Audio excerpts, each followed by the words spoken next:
Now recently we've had a few comments pointing out that I'm using too many fresh herbs in our sorted recipes. For example, parsley, basil, some oregano, some harder herbs like bay, thyme and rosemary. And people are saying it's getting too expensive. Well, I'd like to say at this point you can substitute those for dried herbs, and 9 times out of 10 they'll do more or less the same job, and that way they're always on hand. But even better still is if you've got your own herb garden. Now you don't need much space for this.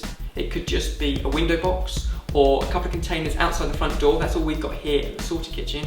Either way though, you'll have fresh herbs as and when you want them. Now when I started tinkering around with fresh herbs, I did have the mickey taken out of me a fair bit by the sorted lads. They thought I'd gone nuts, but when they realised how simple it was and how much money we're saving now, I think I've won the battle. All I did was spend £20 a few months ago, and that was on a bag of compost soil and a few potted herbs. Some of those from supermarkets, often they're on special offer. I mean, this one here is 2 for £2.20, so as cheap as the bagged herbs. The difference is when you pick these, they grow back. Some of the larger potted herbs, like the rosemary at the thyme and the bay, I bought from garden centres, but 20 quid all in, and we've got everything we need. It really is simple. I mean, I'm no green-fingered expert, but if you just give the pots a little bit of a shake and turn them into our bowl, cover them in compost, 3 things to remember.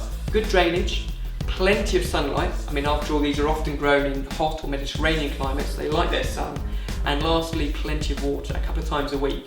And now when it comes to shopping, I don't even have to think about herbs. Whatever I want, they're just outside the front door.